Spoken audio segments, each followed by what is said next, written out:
Si vous n'avez pas passé votre été dans une grotte, normalement vous avez entendu parler de l'Odyssée, peut-être même sur cette chaîne d'ailleurs. Et par la même occasion, vous avez certainement entendu des gros maxeurs vous dire que c'est absolument à voir en format IMAX 70 mm, format 1.43, parce que malheureusement il y a une seule salle en France qui propose ça, mais qu'est-ce que ça ajoute comme image en vertical? Et puis le IMAX en fait c'est une résolution, c'est une quantité d'informations, c'est tellement immersif. Mais qu'est-ce que c'est vraiment IMAX? Eh ben c'est une marque. Allez, ciao, bonne soirée et merci d'avoir regardé la vidéo. Lâchez votre commentaire, votre petit pouce bleu et à la prochaine.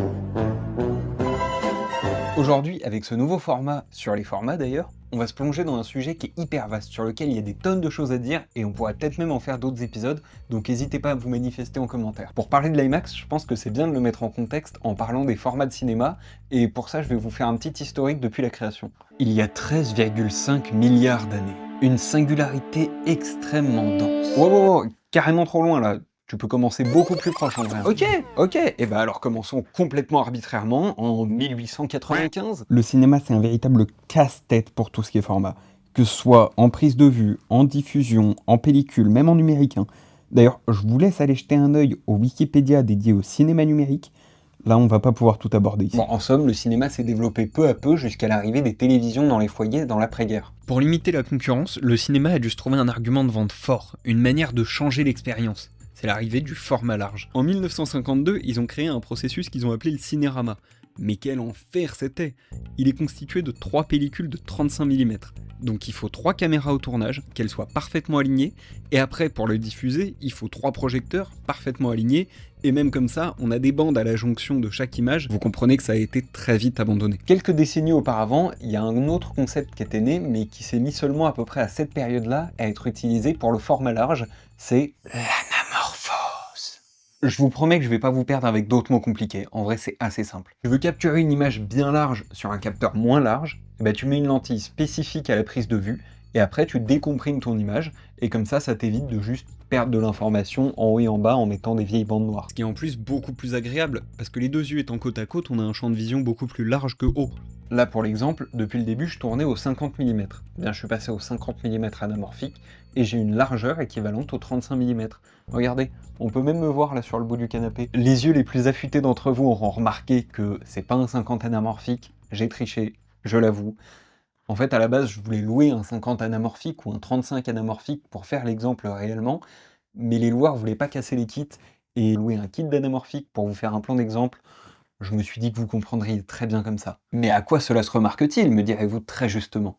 Eh bien ce procédé optique, en fait, il a d'autres effets. Mais bon, je suis pas là pour vous parler d'anamorphose. Si le sujet vous intéresse, on pourra peut-être en refaire une vidéo, parce que c'est vraiment un sujet hyper vaste et hyper intéressant. L'IMAX 70 mm, comme son nom l'indique, c'est un format qui utilise de la pellicule 70 mm, mais au lieu de la faire défiler verticalement sur 5 perforations, il la fait défiler latéralement sur 15 perforations. 2, 3, 4, 5, 6, 7, 8. Ça permet donc de faire rentrer 3 fois plus d'informations que dans l'utilisation classique de la pellicule 70 mm, en passant d'un ratio de 2,20 à 1,43. En gros, au lieu de défiler votre pellicule comme ça, et de prendre une image de 48 mm de large sur 22 mm de haut, donc une image toutes les 5 perforations, vous la faites défiler comme ça en prenant une image toutes les 15 perforations, et vous avez une image de 69 mm de large pour 48 mm de haut.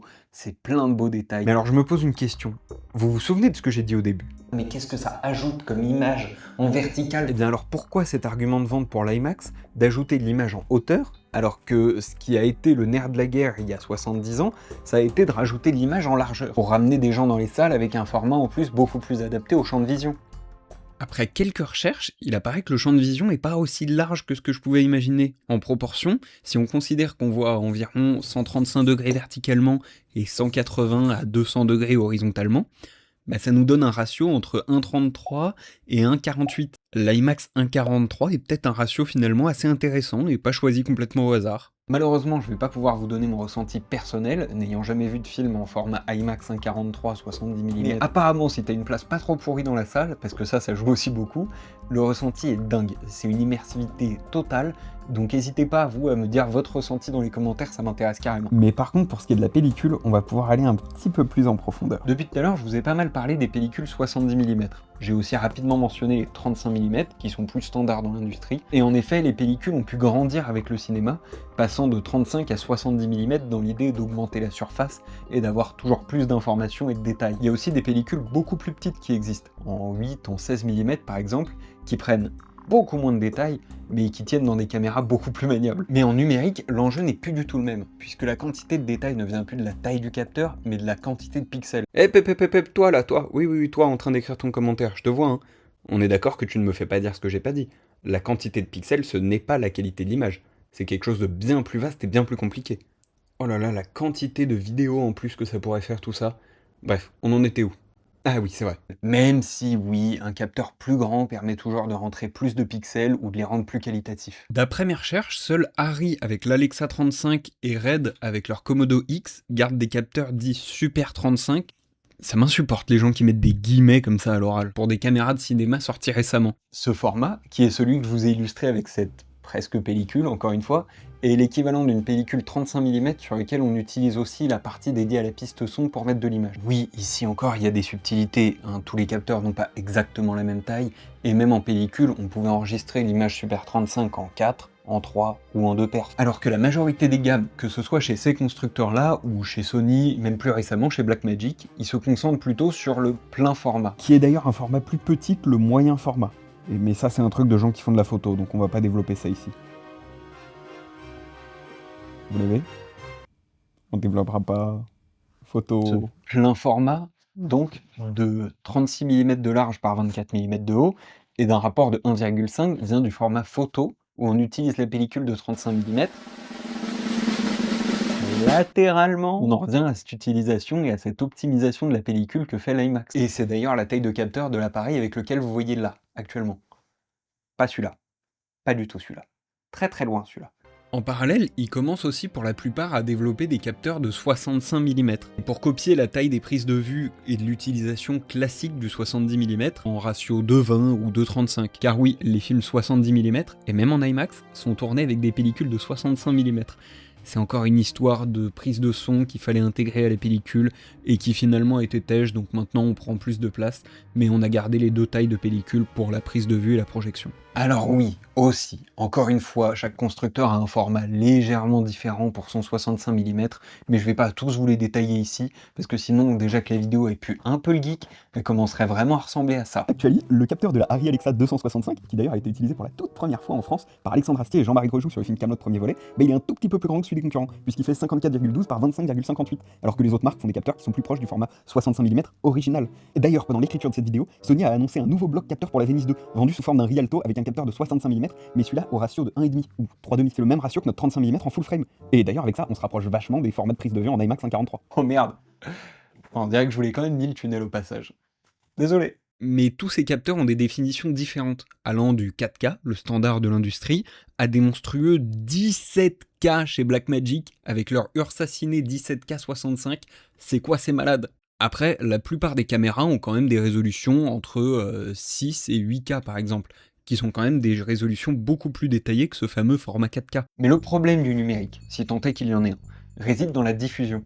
Parce que les salles de cinéma ne sont équipées que de vidéoprojecteurs 4K. Et chez les constructeurs de vidéoprojecteurs professionnels comme Christie ou Barco, eh bien il n'existe aucun modèle avec une résolution supérieure à 4K.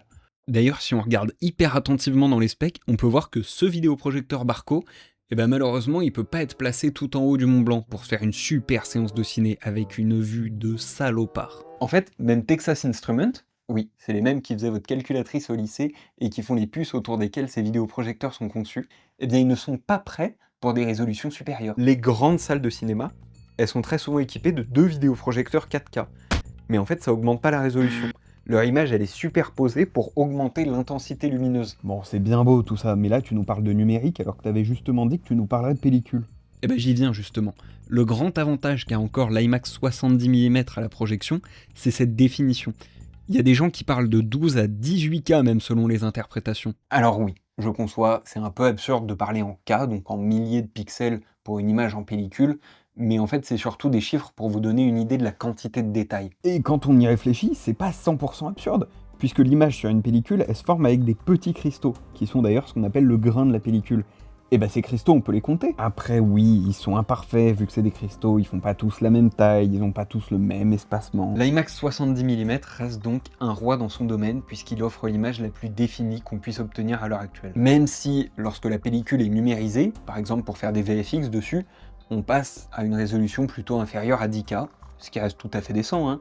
Mais sur ce sujet, je vous laisse aller voir les vidéos d'Adam Savage, où il a été visiter les labos d'IMAX, c'est hyper intéressant. Pour essayer de vous illustrer cette différence, essayons d'imaginer qu'on est devant un écran standard IMAX de 22 mètres par 16. Mais c'est quoi ce truc? C'est l'équivalent de quasiment 7 étages. Bon, considérons que sur cette immense toile, on envoie une définition de 12K, ça nous donne des pseudo-pixels, du grain, de 1,8 mm de large. Alors qu'en 4K numérique, on aurait plutôt des pixels d'environ 5,5 mm. En vrai, c'est bien sympa ces comparaisons, mais on est allé voir l'Odyssée en 70 mm, pas IMAX. Effectivement, les couleurs ont un caractère, la définition est assez stylée, mais je sais pas si je me suis déjà dit une seule fois dans ma vie au cinéma que je voyais les pixels, et que quelque chose était trop flou, ou pas assez défini. Après, la pellicule, de ma très vaste expérience, elle a aussi ses désavantages.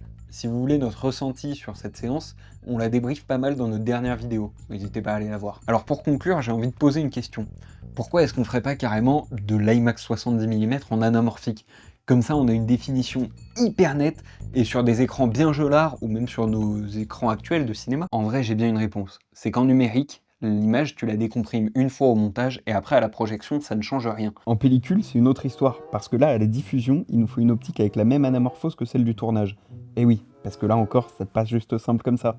Tout à l'heure, je vous ai montré une anamorphose avec un rapport de 1,5. Mais il en existe avec des rapports de 1,25, 1,33, 1,5 évidemment, 1,66, même 2. Et alors déjà que la projection en pellicule, c'est une belle galère. En IMAX, c'est encore pire, mais si en plus il faut rajouter des sets d'optique anamorphique pour être prêt à tout, ça commence à devenir un peu trop, non? En plus, est-ce que ça vaut vraiment le coup d'agrandir encore ces écrans géants ou d'augmenter la résolution déjà hyper fine sur les écrans de nos salles de tous les jours? Et puis comme dit plus tôt, l'anamorphique, c'est aussi un choix esthétique avec des caractéristiques bien précises. Merci d'avoir regardé cette vidéo jusqu'au bout, n'hésitez pas à liker, à partager, à vous abonner, à me dire quelque chose que j'ai raté ou une info que vous avez en plus en commentaire. Et désolé d'avoir ruiné vos prochaines séances de ciné. Maintenant vous avez été contaminé. Vous passerez beaucoup trop de temps à vous poser ce genre de questions plutôt que de juste profiter de votre film.